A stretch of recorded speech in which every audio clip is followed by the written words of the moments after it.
Center for South Asia and Art Forum SF welcome you all to the 5th edition of the South Asian Literature and Arts Festival 2024, or SALA, as it's popularly known. Thank you for coming and being part of this festival.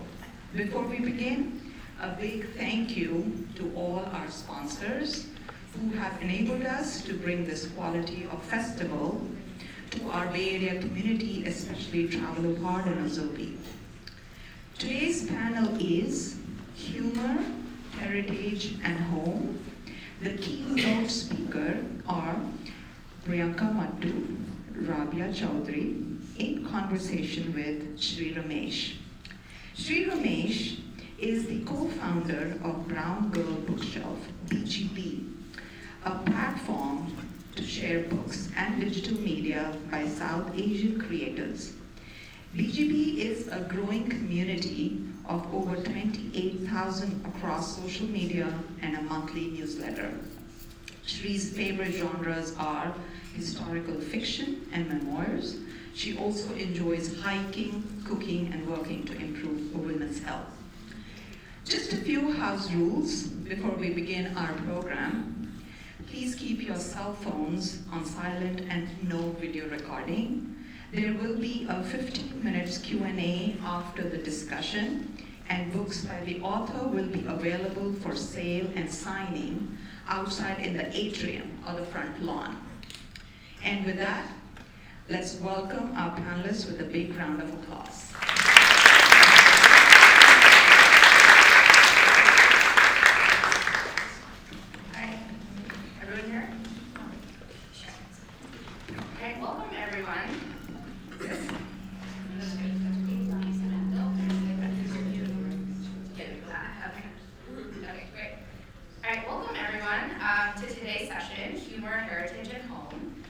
This year's SALA Festival celebrates plurality and community, and we have an incredible lineup that truly embodies that today. I will keep my introduction very short since I just got a lovely one. I'm Sri Ramesh. I am the co-founder of Brown Girl Bookshelf. We are a digital platform and community to share and celebrate South Asian writing and stories. We were founded in 2022 and has since grown to an international community. And I'm so excited to be here today and getting to talk to two of my favorite authors. I was honored when I invited them to come to this year's festival, and they very generously immediately responded saying yes. So I'm excited to introduce the both of them today. I invited these authors not only because I really loved their memoirs individually, but I also had kind of a common experience when I was reading them. Each of their stories is of course unique, but they both have the exceptional ability to transform some really challenging personal experiences in their lives into very relatable, warm, entertaining stories. And I thought their memoirs had this connective tissue of humor and vulnerability and warmth and really welcoming us into their lives. And I hope that's what you get from this panel today as well. So without further ado, introductions. Today we are joined by Priyanka Mattoo, who is a writer, filmmaker, podcast host, and former talent agent.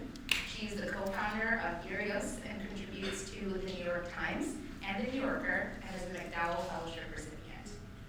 Priyanka was born in Kashmir and raised in India, England, and Saudi Arabia before moving to the US in high school. She now lives in Los Angeles with her husband and kids. Her memoir, Bird Milk Mosquito Bones, this is the cover, you should check it out, is a collection of personal essays that traces her journey across these continents, countries, and cities she's called home. It's as intriguing, quirky, and rare of a gem as the title suggests. The book is a perfect balance of wit and warmth. In a moment here, I'm going to have invite Priyanka to just read a few lines of the story to give those in the audience who haven't read it yet a taste of what you can look forward to. Priyanka envelopes readers into a warm and funny family. Her self-reflections are as a headstrong, precocious child and young woman, and her journey as a writer exploring her multi-hyphenate Kashmiri identity. So welcome, Priyanka, and I invite you to read some lines from your book. Hello. Yeah.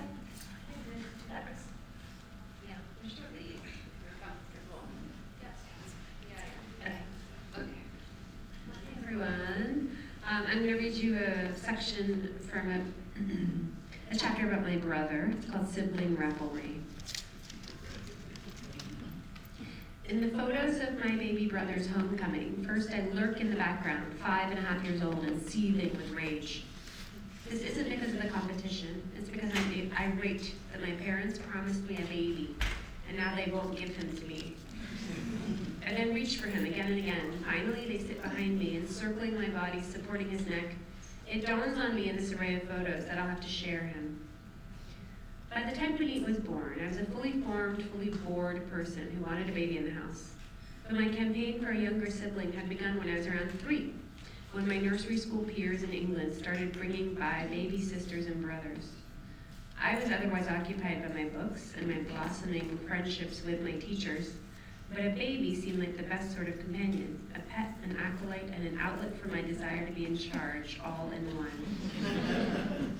My mother claims not to remember the details of this, but my recollection is that the baby was my idea, that my parents had him for me, and that when he was born, I gratefully took him off their hands, keeping him company, packing his lunch, and making his afternoon snack until I went to college. Every morning on waking up, I'd go give Puneet a cuddle. When he was 9 months old, we left England for Saudi Arabia, and my caretaking moved with us. Every afternoon, I came home and prepared us a meal, as my mother had done for me. And Puneet was so easy to love. He was born with a serene smile on his face, game for whatever I wanted to play. He never gave us a day of trouble. As Dad sometimes says, he raised himself, and he must have been a vacation to raise after me, the questioner. I was a dissatisfied child, always ready for the next thing, not quite happy with how classes were being taught or how tags felt in my clothes. I was so sensitive to the world. Everything was too bright, or too loud, or slow, or just wrong somehow. But Puneet ate anything, did anything the family asked him to do, with not so much as a peep of complaint, and always, always his peaceful smile. I had all these, I guess we call them leadership qualities, and no boardroom to use them in. So I did everything for that sweet boy. The night before his first day of kindergarten, I couldn't sleep. A die-hard school enthusiast, now entering 5th grade, I had talked it up like the moon landing. I vibrated with the anticipation of walking him to the playground, showing him where to line up his backpack, helping work the water fountains. His first day would be flawless, I would make certain. I was too excited to sleep, so I waited all night, wiggly in my bed, until I couldn't any longer.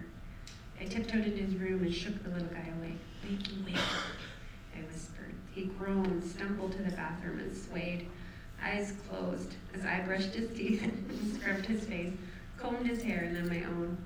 His voice croaked, "Didi, I don't know if I can do this every day." "The more you do it, the more you get used to it, I promise," I said.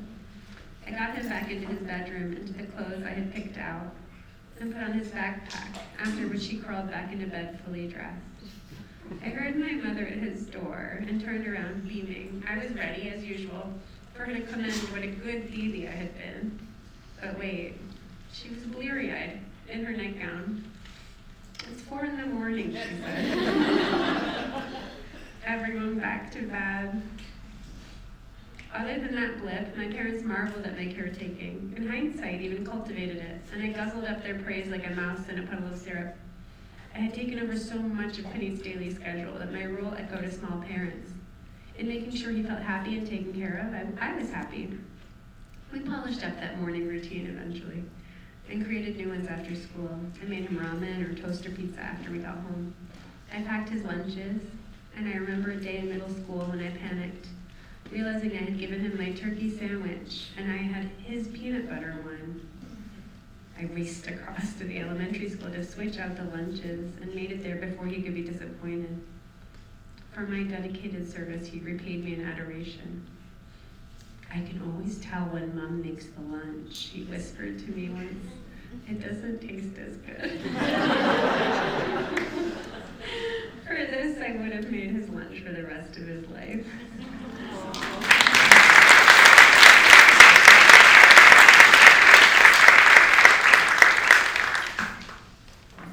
Thank you so much for that reading.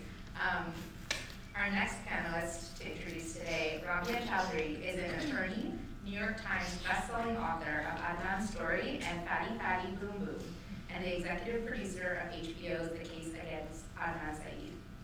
She hosts several podcasts and practiced immigration and civil rights law before focusing on national security policy. Rabia joins us today to talk primarily about her memoir, Fatty Fatty Boom Boom, a memoir of food, fat, and family, which is as endearing and relatable as the title suggests. Chaudry's memoir blends vulnerable reflections about her weight, difficult topics ranging from divorce to domestic violence, with lightness and warmth fueled by her love for Pakistani food, her close network of friends and family, and her own bright resilience. I wanted to share an excerpt. I went back and read my own reviews of the books right after I had read both of them, and an excerpt from my own reviews still resonates, so I'm shamelessly sharing that here today. Chaudry is equal parts self-effacing and disarmingly funny. She writes, "If sunlight could smell like something, it would smell like that bread, of her first loaf of homemade bread. And if a book could feel like the warmth of the sun, it would be Fatty Fatty Boom Boom." So welcome, Rabia, and I invite you to read an excerpt from your book as well. Thank you so much. Thank you, Sri, for also inviting me, and this is so exciting to be here, and I'm honored to be on a panel with you, Priyanka. So, I'm going to actually read a passage I've never read before during in other readings, but let's see how this goes. All right, so a lot of people, they know me because of Serial, the podcast, right? So I'm gonna, when I say the word cereal, I mean Serial, the podcast, and not cereal, the breakfast item. I just want to provide that context, okay? I gained 25 pounds during 3 months that Serial aired, a combination of stress, sleep deprivation, and constant snacking as I blogged and wrote op-eds and tweeted about Adnan's case day and night. I felt sick and sluggish, but suddenly my reality demanded I be more active and dynamic and public than I'd ever been before. I appeared in interview after interview, did magazine spreads and speaking engagements, went to podcast and true crime conventions, and took pictures with thousands of avid fans and supporters. I said yes to as many opportunities to bring publicity to the case as possible because I knew we might not get a second chance at this. I connected with celebrities like Sean T, who wanted to help Adnan, and invited them into my home to meet Adnan's lawyers and growing team of advocates and supporters, and to impress them with my Pakistani home cooking. I was on social media constantly, tweeting about the case with the hashtag #FreeAdnan, and dozens of times a week I was tagged in horrible photographs of myself. I'd spent my entire life avoiding being photographed. I was the official school photographer in high school, and yet I managed to keep myself out of every yearbook until senior year. While my sister and cousins and friends posed and mugged for pictures every chance they got, I always made myself scarce whenever a camera was nearby. The reality of what my pictures showed me was too embarrassing. 2, sometimes 3 chins, my torso a stack of protruding bulges, my scarf askew, my features distorted from extra pounds. People took candids of me giving talks, then took selfies with me after events and excitedly posted them online, hoping I would repost. I wouldn't. People magazine sent a makeup artist with a photographer. The Washingtonian posed me in the professional studio, and the Baltimore Sun did a profile with a picture of me that dominated the page. I cringed at every image. Cardigans, I came to realize, draped long and loose, helped to hide some of the pounds in those pictures, or at least they hid the contours of my bulges. They also made me feel less exposed, hidden in a cocoon that I could pull tighter around me at the many public events I had to face and the hundreds of inevitable pictures I'd appear in. I bought dozens of them. Never before had I understood the words, it was the best of times, it was the worst of times, but now I was living it. The post-Serial speaking tour eventually turned into a PR tour for the book I wrote about the case 2 years later, which was picked up for film and TV rights before even being published. So the whirlwind continued for a good 3 years, and multiple times a month I dragged myself onto and off airplanes, subsisting on greasy, carby airport food, eating at all hours of the night, because time no longer meant much. If I arrived at my hotel at midnight, that's when I had dinner. If the organizer for an event comped meals, I bought and ate enough food for 3.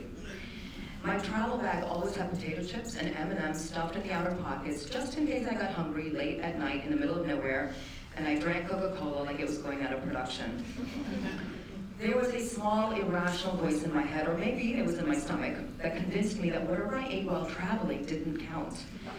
And another voice assured me that it was petty and insignificant to worry about things like how I looked when I was on a crusade to right a monumental injustice.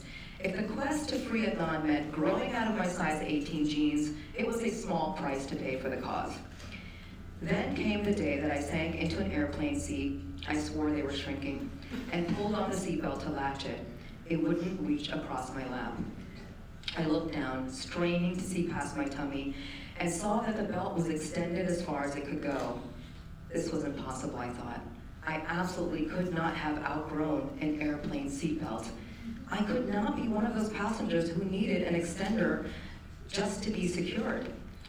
The passengers who people blogged about, arguing that they should pay for 2 seats, the ones that people secretly took pictures of to post online and mock, I couldn't be one of them. I saw the flight attendant heading down the aisle checking seatbelts, and all the blood rushed to my face. It wasn't uncommon for me to be recognized on trains, planes, and in airports. If the attendant saw that I needed an extender, she would have to hand it across the 2 passengers next to me in full view of all the rows around me. Someone would surely think or say, "Hey, isn't that the lawyer from the serial case?" I pulled the 2 halves of the seatbelt as close together as possible and tucked them under my cardigan so it looked like they were latched. Then I leaned my head against the window and closed my eyes, pretending to be oblivious to the world. After the attendant passed by my row, I pulled my scarf around my face so no one could see me, and for not the first time, I cried.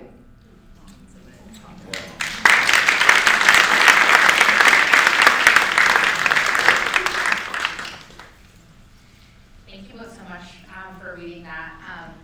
I have questions about both of kind of the themes in those panels, but I wanted to start with what I mentioned as kind of the connective tissue that I found of both of your books when I was reading them.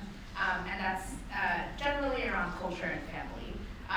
But cultural identity is in some ways central to your works, but also there's so much else that I think gets written about in a way that I found really refreshing, because I'm always curious when I read writers of color especially, like what was it like for you to write about culture in a way that, I mean, there's elements to this around what did you hope to represent, if you felt like it was a very personal story, if you were speaking for a broader community, how did you think about those things when you write about Kashmiri identity, Pakistani identity, telling your own personal story versus that of culture in a broader community? As for myself, growing up Kashmiri, I don't know, are there any Kashmiris here?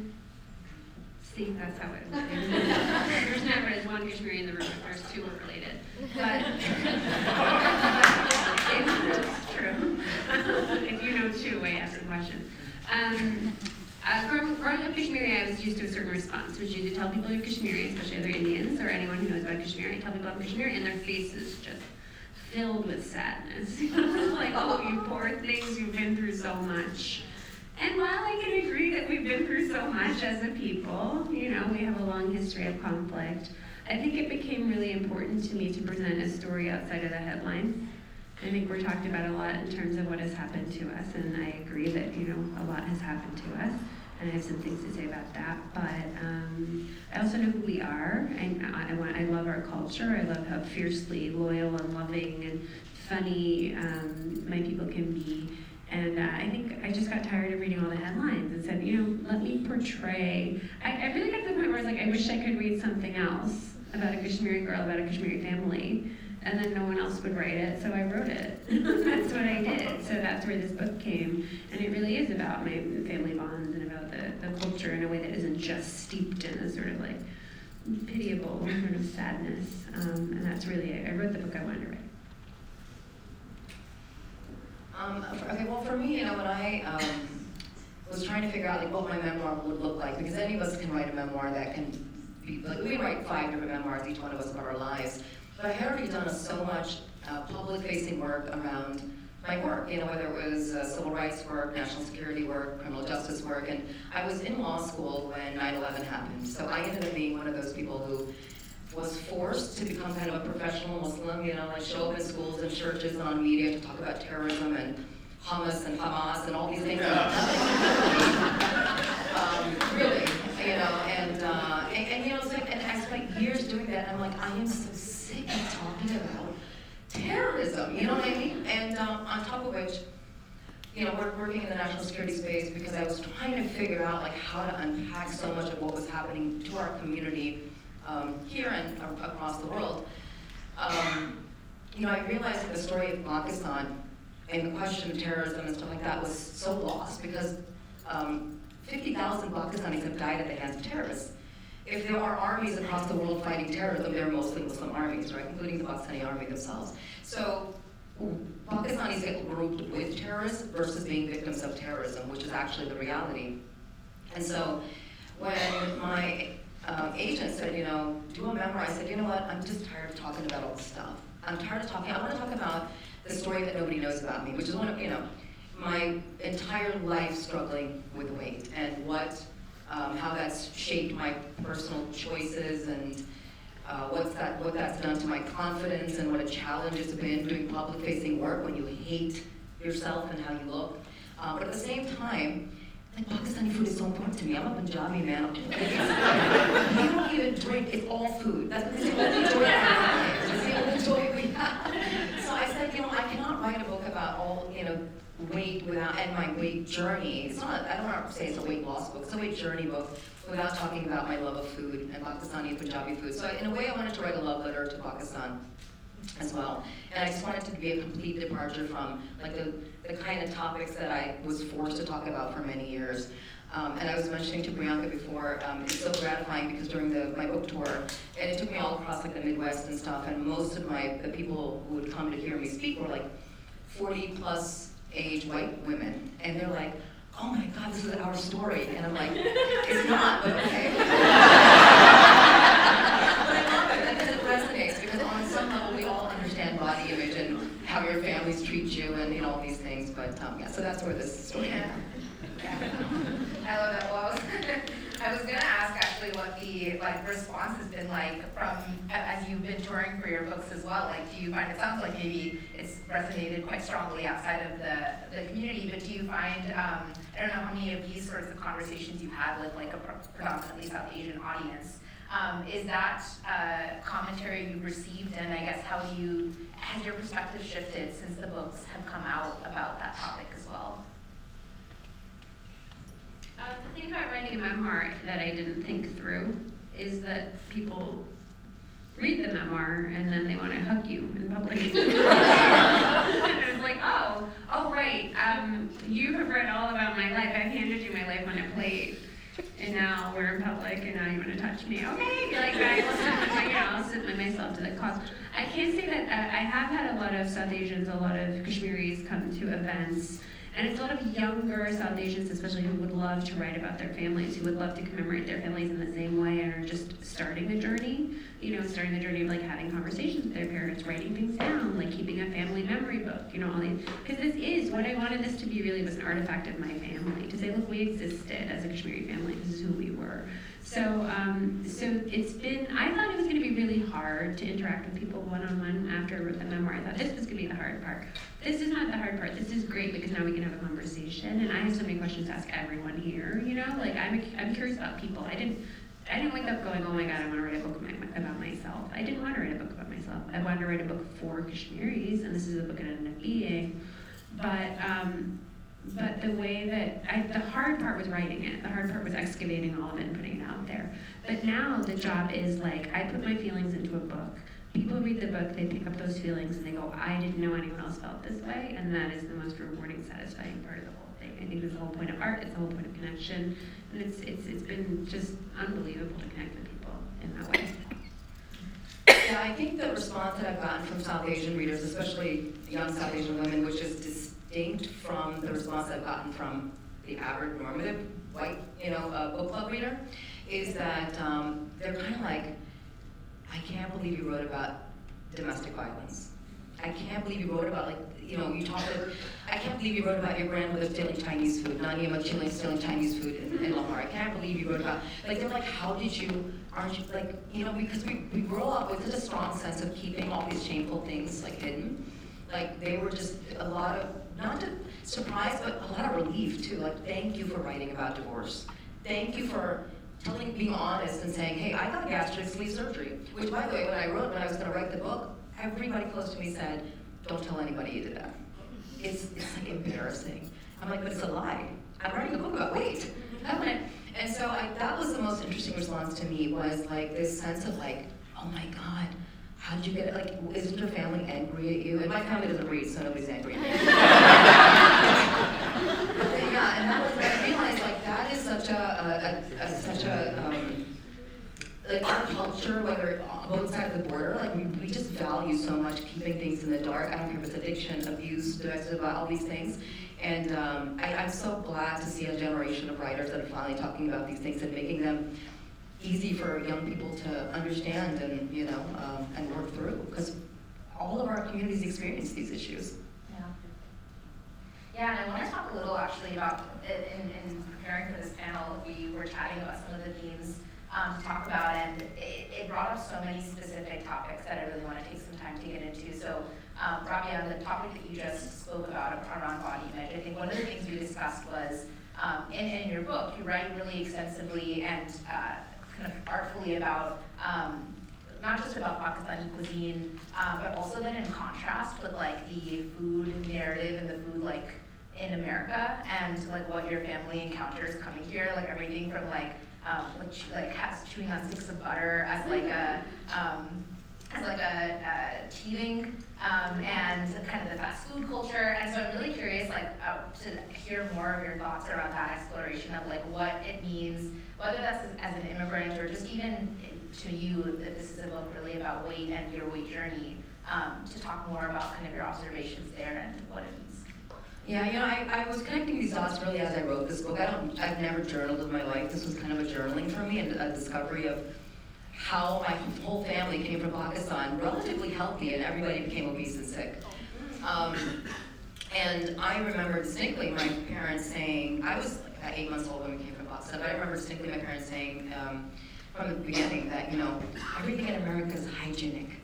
It's regulated, you know, the government, you know, like Pakistan, you don't know what you're getting. Like, you know, the milk is full of water, and this is this, and nothing is khalis, and nothing is pure. In America, everything's pure.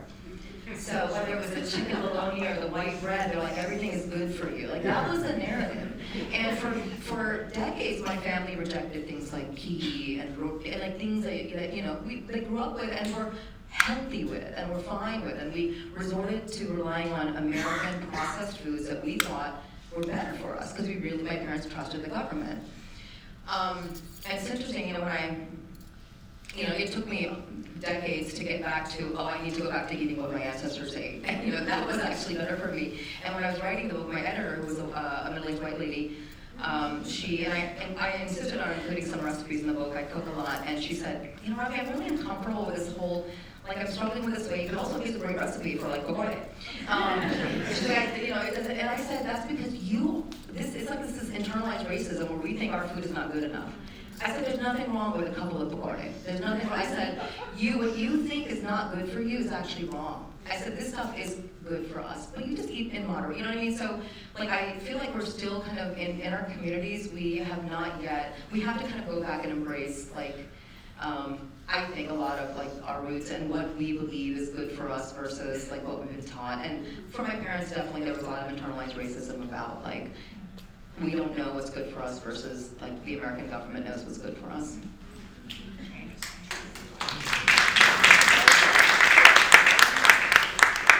Okay, and this reminds me, I wrote down this quote from your book, Priyanka, that really stood out to me, kind of on a tangent, like a related topic of internalized racism.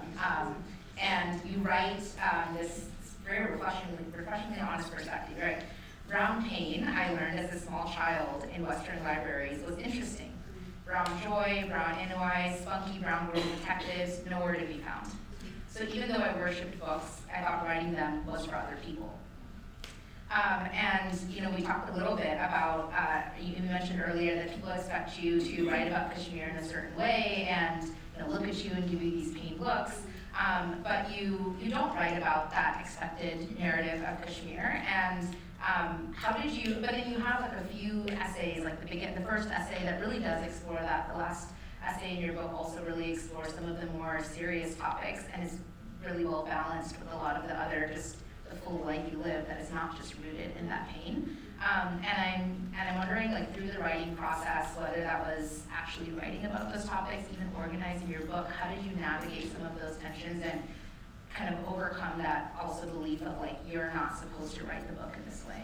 I think as a young person growing up who was an avid reader, I mean, I read like every book in the library, or I at least like set out to, you know, you realize, okay, there are certain Indian names here, there are South Asian names here that are making their way and earning some sort of recognition and being sold in bookstores abroad and being in libraries, but there was a certain kind of, it wasn't exactly an Orientalistic gaze, but the entire system is still older, white, wealthy people buying these books. So it's really, what do they want to see in the marketplace? That's what they're putting out, right? So I think for a long time that's what was available to us, these kind of like very elaborate love letters to the homeland, stories of the immigrant journey, you know, which is fine and good, but I don't do that. I can't do that.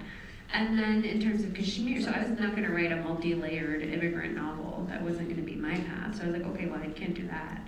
And then, okay, but what is my area that I really care about? Okay, it's Kashmir. Well, all I see about that is news. I mean, there's like a lot of political reporters and there's a lot of news reporters. There's lots of people on the Kashmir beat, and I'm not going to do that. I have no interest in reporting on Kashmir.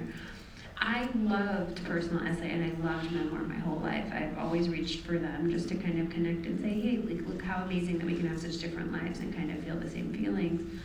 So it really wasn't until I took my first, I wrote an essay about Kashmir that ended up being an op-ed in the New York Times, and it was a personal essay about how I loved my summers there. And it wasn't about politics. I left politics out of it completely. I just had a memory of how it felt to be at my house in the summer. And the response to that was so beautiful from all corners, Pakistan, India, Muslims, Hindus, doesn't matter, everyone. And it sort of like galvanized an audience in a way, and it gave me the confidence to say, yes, this is the right direction. I need to keep writing in this tone, in my voice. I have to shut it out, like everything that the marketplace that the reader wants from me, and just like keep doing my thing. And that's how the book came about.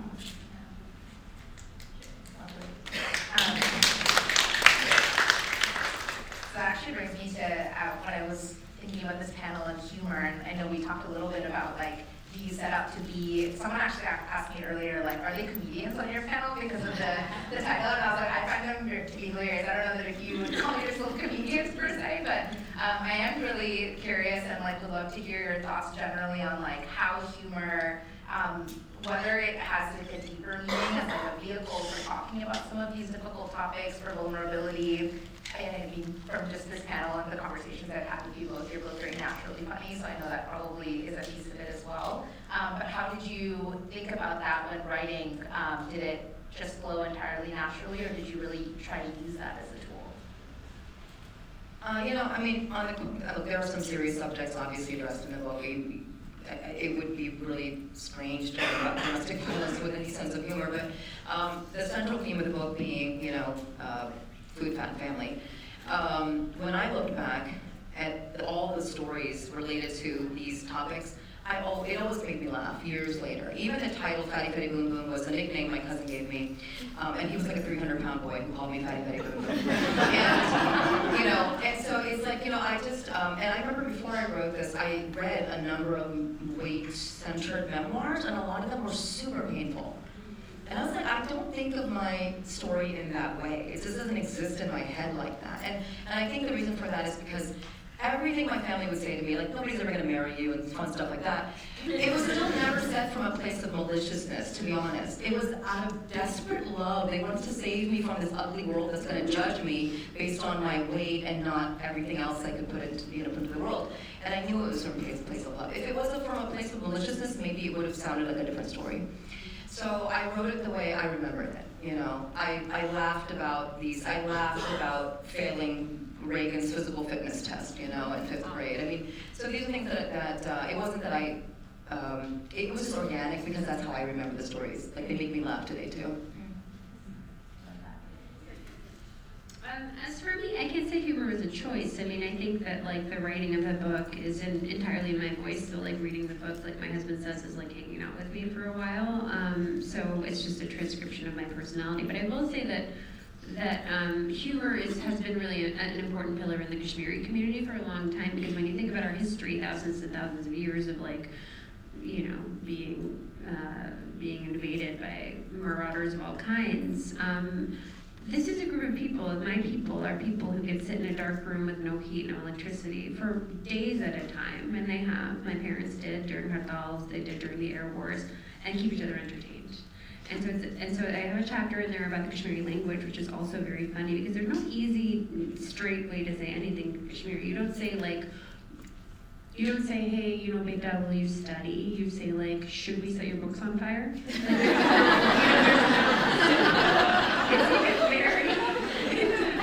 It's meant to be sharp and funny, it's meant to be to the point, and it's born and bred out of these clusters of people sitting, I remember super clearly, clusters of people sitting in a group, in a room, in the dark, making each other laugh until 3, 4 in the morning, because that's what we did to entertain ourselves. You couldn't leave the house for weeks at a time.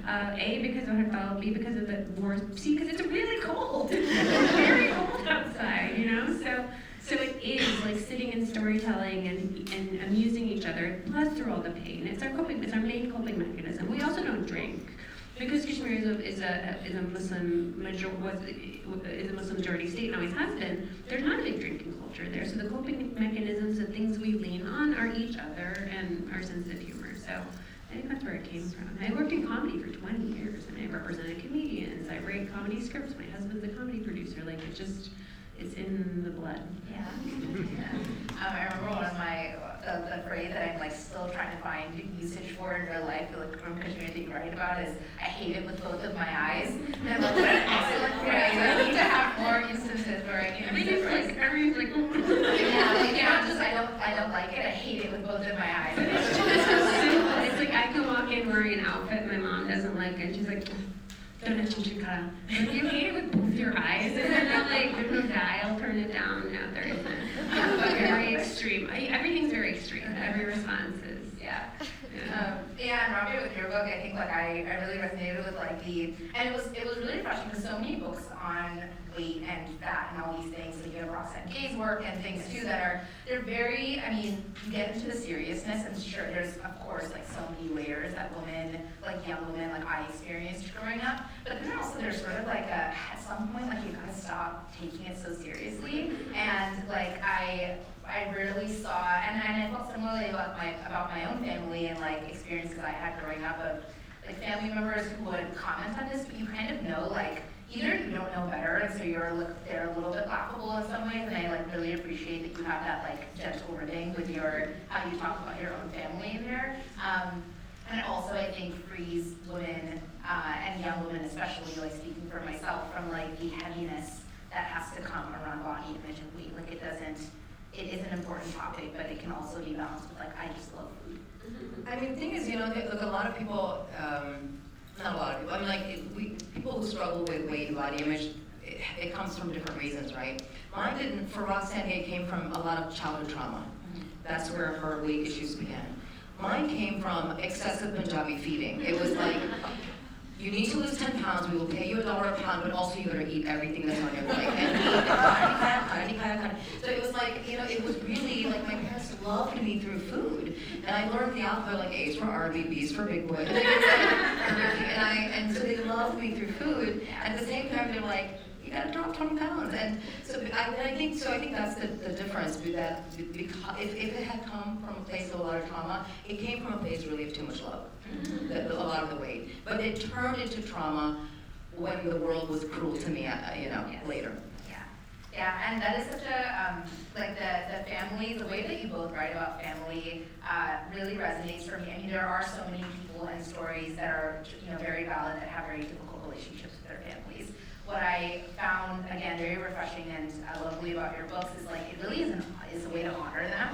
You're not afraid of calling their things out and making fun of them, but both of these books really honor some of the intricacies and the idiosyncrasies of your families. And so I didn't have I just wanted to give a platform, I guess, for you both. There's a cast of characters in your books that come out of your families that you write with such detail and this love, and I want to know more about either who they are, what that experience was like for you. Was it challenging at times to represent that, and just kind of talk more about your families? Yeah, I'll say something that, I read Rabia's book, which is lovely and very much reminded me in some ways of my own. And I thought it's so interesting because here are two books where the trauma is not coming from inside the house. You know, like you write a memoir and I think automatically people are like, who beat you? You know, and I'm like, nobody beat me. My family's very loving. I have very good parents. I have a great relationship with my brother. There's a lot of love in this family. But we exist in this kind of like danger adjacent zone constantly, whether it was Kashmir, Gulf War, or things that happened to my family, all the ripples that came from the Kashmir thing. And so it's really about this like watertight boat, like through roiling seas. That's like the journey that I was on. So it's really about like, I think about the things that brought us together, about the hard times we have had. But yeah, it's very, very much a love letter to my family. People say like, how did your parents feel? How do your parents feel about the book? Have they read it? And I said, they were the first people to read it. Of course they were. They were involved in writing it. I mean, throughout, I had a series of conversations with my parents because I would say, hey, here's how I remember this thing. How do you remember it? You know, and then we'd have a whole conversation about our different memories, how we take them forward, what really happened. Doesn't matter what really happened, you know. So there's a lot of talk about sort of the collective family memory and the stories we tell each other and why we remember things in that way. So I hope that's also expressed. I think, so there's a story I tell in the book about when I was 11 years old. I went from the US to Pakistan for like the first Pakistani wedding I'd ever seen. It was my aunt's wedding. I'd only seen this stuff, like, you know, Bollywood weddings and movies and stuff. It was very exciting. And it was the first time I was exposed to like the extended family, and that's absolute chaos and insanity. And that included 5 mamus, like 5 uncles who were all crazy on my mom's side. And this is what family means to me, this one story. There was one night, and you know, in the course of a wedding, there's a lot of stress, there's anger, there's all kinds of resentments come up, and these brothers had come from different parts of the world for the wedding for the little sister. And one night, there was this horrific fight, and I was watching from the roof, and I was recording it, because I was like, I gotta play this back later, I had a tape recorder. And they were cussing, and they were breaking chairs over each other's heads, and it was awful. And the neighbors were on the roofs watching, and there was dead silence, and a couple hours later, they're like, let's go get some fried fish. And that was it, and that was the end of it. And that, to me, is kind of like, and you know, so I remember watching my Big Fat Greek Wedding, I'm like, oh, that's my family, like, that's how it is. And so it's always been like a lot of chaos, fights, but at the end of the night, you just have some fried fish and go to sleep, you know, you're fine. And I do think that comes through, and I think that anybody who reads it, like I said, my family will never read it, but anybody who reads it can get a sense that it's, like you said, I love that phrase, the trauma. The phone is not coming from inside the house, the call center is from outside the house. And so, yeah, I mean, you know, obviously there's always things that are like, you know what, there's some things I actually don't want to write about. There's always things that are like a little too, you don't want to expose people either, and you want to let people tell their own stories too. So you have to have some boundaries around it. But I think if I experienced it, it's fair game. Yeah. I was wondering that, I think we're addressing that question of like, how do you like think about writing about these people who are so important to you, and like really, of course, multidimensional, you have so many experiences with them, but then capturing them in these shorter essays or like a book, and whether that was like a challenging writing experience for you in terms of like how you condensed that, or how you felt like you could authentically represent it, and how kind of, yeah, what was that process like? If I was writing about a family member, I involved them in the writing of it. There was always a phone call. Hey, I'm writing about this. Can we talk about it? And then I would walk through the process. I would get their input, which also made the book richer, I think, because I could have direct quotes, I could have their versions. And then I always tried to present, if it was a scene filled with conflict where I disagreed with someone, I would try to present their viewpoint from an empathetic and generous point. Because I do believe that all the people who love me and who I love, any conflict we had came from a place of too much love. There's a lot of too much love, you know? So I tried to present everybody's viewpoint as valid as my own, and I think everyone's pretty comfortable with that because they feel like I'm not attacking them, that I just presented, okay, we were at odds this one time, and so yeah, I think that worked really well. And Priyanka was a lot more ethical than I was. I asked nobody, I talked to nobody, and I said, this is how I remember this event, and that's how I'm going to write it. And if they don't agree, they can write their own memoir. So far, it works, yeah. That too. Okay, I want to make sure we just have like about 10-ish minutes left, so I want to make sure that we perfect time for that slide to come up. That each time for the audience, there's such a great wide audience here, so I will open up to questions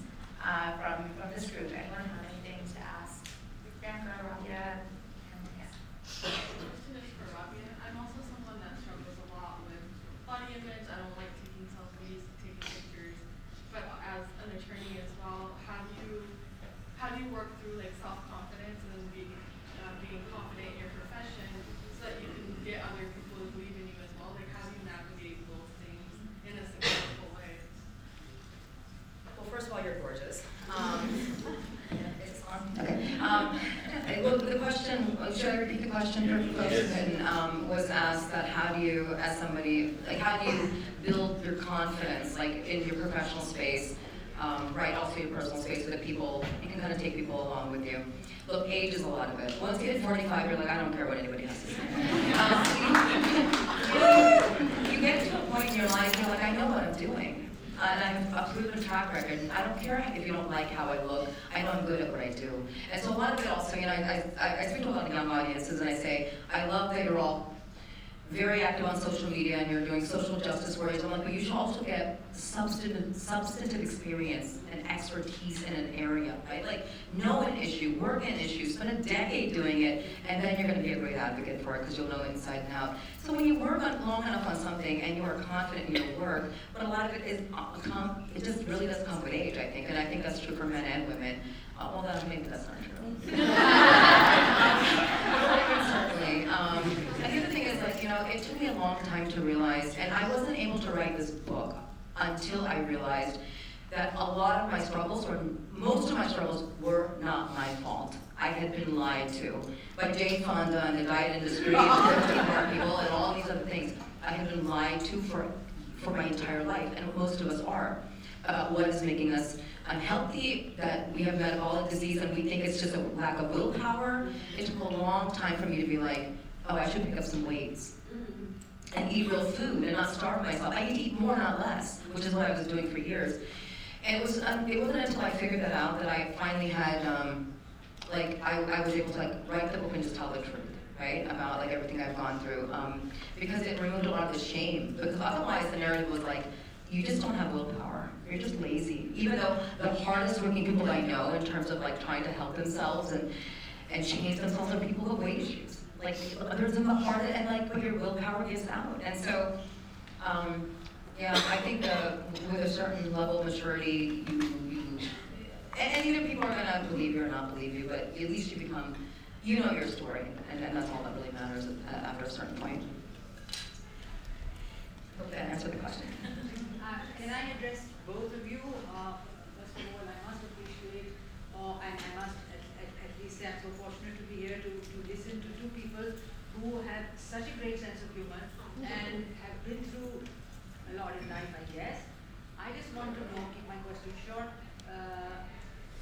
how would you advise people who are going through a tough time to handle it like you, with comedy, with positivity, and with humor? And how has it helped you? At the time, I did not handle any of it well. Right now, very poised, very calm, very serene, very chill, very meditating, very therapeutic. Oh, at the time, I was like crying on the floor. It was terrible. It was terrible. But, you know, I think the important thing I tell my kids is like, this will pass. This feeling that you think will last forever will pass. And that's how feelings work. It's like weather. You wait for the clouds to pass, and you pick yourself up, and you learn from that, and you move on. And I think keeping that in mind is the thing. Because I think a lot of us, Okay. No, wait, did that work? Yeah, sorry, I fell asleep. Yeah, just feeling, okay, this will pass. And then writing about it. Yeah. With humor. Yeah, after it's done, you know. It came later. It came later, Okay. yeah. I mean, therapy helps. Yeah. I started therapy in my early 40s for external reasons. Things were happening in my life that were outside of my control, and I just was spiraling. And it was that and strength training are the two best things I've ever done for myself. So just get there. yes. I'm curious about your journey in writing the book, you know, something so personal, deeply personal. Was there like a phase which was very dominant, which you didn't expect you will experience while writing a memoir? You know, like there can be excitement, happiness, sadness, but what was the most predominant emotion that you may have felt for a long time? Curious to know that. Yeah. Yeah, one of the. Okay, so one of the most, it was kind of revelatory for me when I was writing the book was, you know, we all have people in our family we love, but there's always like resentments that we hold, right? We don't understand because we don't understand each other, and especially in our culture, we don't talk a lot, right? And I had resentments against certain people in my family, but when I was writing the book, I suddenly started solving the mystery of why this person has done something like X, Y, Z. And I'll give you an example. One of them is, my mother has never eaten with us. She would never eat with us. And she would cook the food and then leave. And my father was like, I want everybody to sit around the table. And we always felt it was like a rejection of her family. It felt like she's withdrawing her love from us. It wasn't until I wrote the book that I realized, and I thought about my mother's own childhood, and I'm like, there's some deep sense of shame my mom has. To this day, my mom lives with me now. She's 78. She won't eat with us. She eats at night when everybody sleeps. And I realized it was never about us. Like, so it allowed me to forgive a lot of people in my life and my family because I understood them better just by kind of writing out the story and connecting the dots. Yeah, it's really like sort of exorcising everything that's ever happened to you all at once. So when you sit down to write it, you think, okay, I know how to write my family stories, okay? I know what the stories are. So I wrote down the stories and I was like, oh, okay, they're all here. I feel nothing. And then you go into why. Why do these stories stick with me? What did everyone feel about that? And when you start doing that, I just cried and cried and cried. There were things I hadn't thought about in years. I hadn't really thought about Kashmir. To have to just describe the house that we lost, that was a month of crying. To have to describe my relationship with my grandfather, that was another month of crying. So what I did do is very Daisy of me, was like I decided, okay, you know what, I'm gonna write these in order of like most painful to least painful. And so I front loaded all the pain. I cried and cried and cried, and then I got to the happy wedding, like kids stuff, like toward the end, because I was like, I can't take this. But yeah, it's rough, but I feel 100 pounds lighter. Was it worth the pain? Huh? Was it worth the pain? Absolutely, absolutely. For the whole family, I think. How was the editing process for you guys? Because it's a personal story you're writing. I've been through it with my memoir, and sometimes I felt that I was in a tug of war with the editor, but I wanted to keep some things, but she wanted to excise them, So did you guys have such an experience? My editor was incredibly supportive. She had one no. I had a little bit of a panic attack during my wedding because there were so many. I used to have stage fright, so I was surrounded by people and I would get scared. And she said that I needed to sound more grateful. Which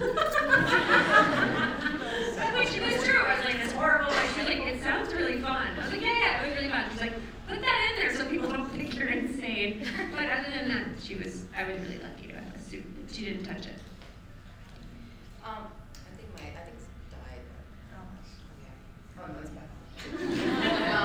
Yeah, no, I did, and it was mostly around what was interesting, because I was like, why did you buy my book? I didn't understand why my editor bought this book, because she, like I said, she's a middle-aged white lady. She's like, I don't like to cook. I've never had a weight issue. I have none of the problems that you face in your life I've had. And so she did not understand the connective tissue between like why it was important for me to write about food and how much I love food. I'm like, of course, I'm a woman with a weight issue. Of course I love food, yeah. And so we did have a tussle. At one point, I called my agent. I said, return the advance. I'm not writing the rest of the book. If you don't understand me, we also had a tussle over the cover, which I love now. But the original Fatty Fatty Boom Boom cover, I said, you should. I said it's about food. There's so many images you could put on the front. I said, for example, you could put just food items on the front. And she comes back with a cover, and I kid you not, it had lobster and asparagus on it. I said, have you read this book that you really lobster and asparagus? I was like, I lost it. I said, and then they hired a Pakistani American designer who came up with this beautiful, looking like, has like work from our clothing and embroidery. So we had some cultural conflicts like that. Comments from your books, have you received that suddenly gave you pause and said, "Whoa, I never thought of that"?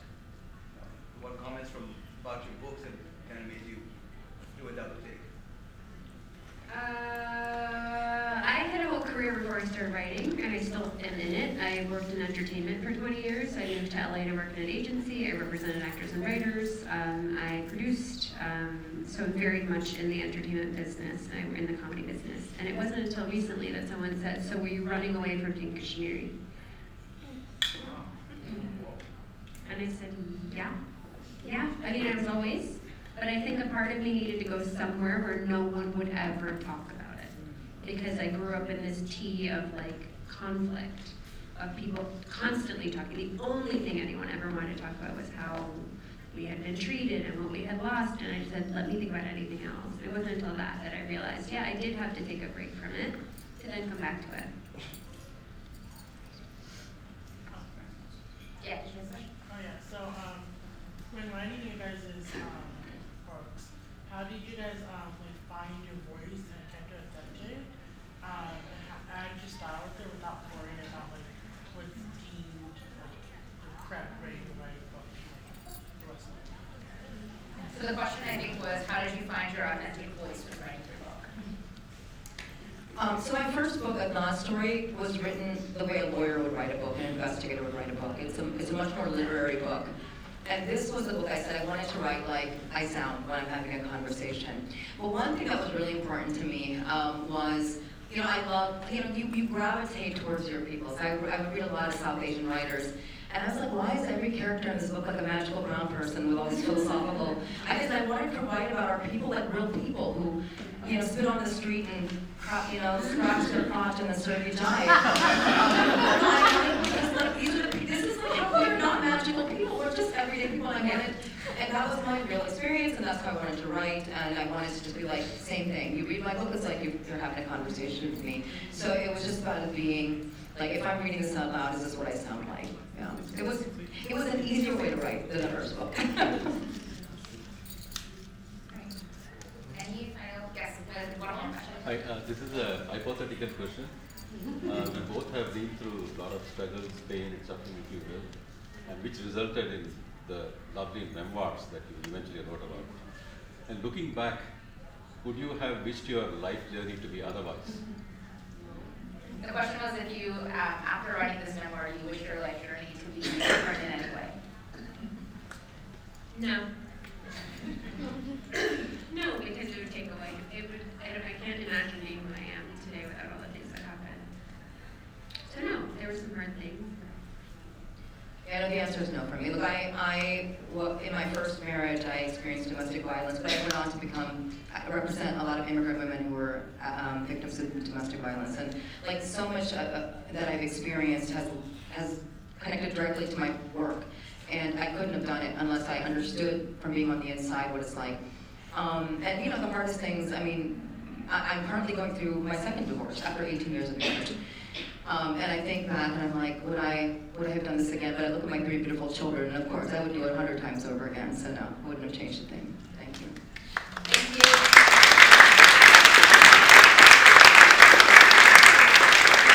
All right, that concludes our panel for this afternoon. Thank you everyone for coming. Rabia and Priyanka are available